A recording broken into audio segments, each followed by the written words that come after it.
تا حالا دقت کردی بعضیا برای تولدشون چقدر سنگ تموم میذارن؟ جشنای بزرگ، بادکنک، پستای بیپایان تو شبکه‌های اجتماعی، در حالی که بعضیای دیگه اصلاً اهمیتی نمیدن. نه کیکی، نه جشنی، نه شامی. فقط یه 24 ساعت عادی دیگه. اما سوال اینه چرا بعضیا با روز تولدشون مثل یک روز معمولی رفتار میکنن؟ آیا دلیلش ناراحتیه، نشونه بلوغه یا شاید چیزی عمیق‌تر در روانشون؟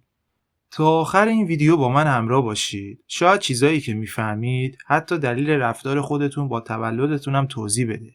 برای بعضیا داستان ساده اما دردناکه.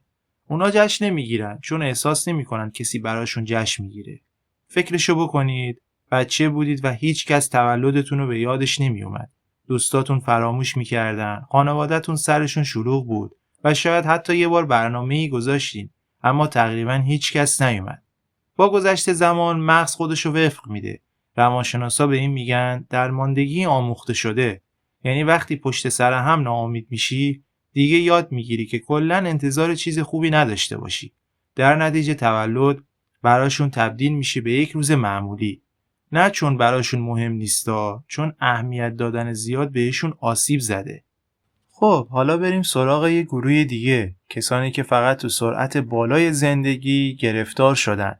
ددلاین‌های کاری، درس، مسئولیت‌های خانوادگی. روز تولدشون میرسه و تا به خودشون بیان نصف روزشون گذشته. موضوع این نیست که یادشون رفته. مشکل اینه که زندگی مدرن باعث کوری زمانی میشه. وقتی مغزت از کارها پر میشه، روزای خاص دیگه خاص به نظر نمیرسن. برای اونا تولد نادیده گرفته نمیشه. فقط زیر فشار بقیه کارا لم میشه.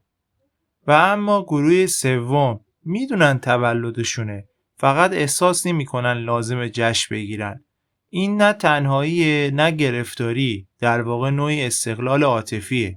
مطالعات روانشناسی نشون میده افرادی که ارزش خودشون رو به تایید دیگران مثل جشن، هدیه یا توجه عمومی وابسته میکنن معمولاً از نظر احساسی ناپایدارترن. اما اونایی که ارزششون رو درون خودشون پیدا میکنن نیازی به یه تاریخ مشخص ندارن تا احساس دوست داشتنی بودن یا زنده بودن کنن.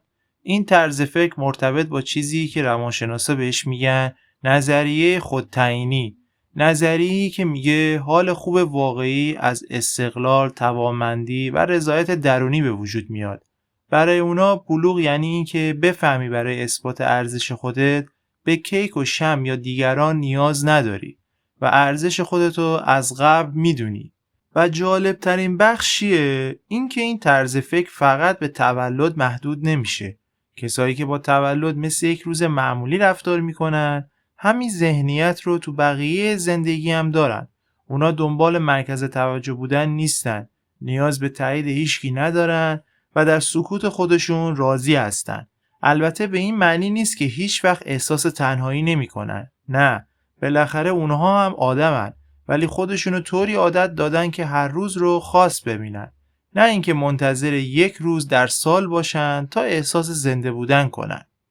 خلاصه این که برای روز تولدت چه بخوای یه جشن بزرگ بگیری یا چه بخوای یه روز کاملا عادی برات باشه، هر کدومش یه چیزی از شخصیتتون رو نشون میده. برای بعضیا این رفتار ریشه در درد داره و برای خیلیا این رفتار نشونه بلوغ و آرامشه. حالا سوال اصلی اینه، شما جزو کدوم گروه هستین؟ روز تولدتون نیاز به جشن گرفتن دارین تا حالتون خوب بشه یا حس خوب جشن رو درون خودتون پیدا کردین؟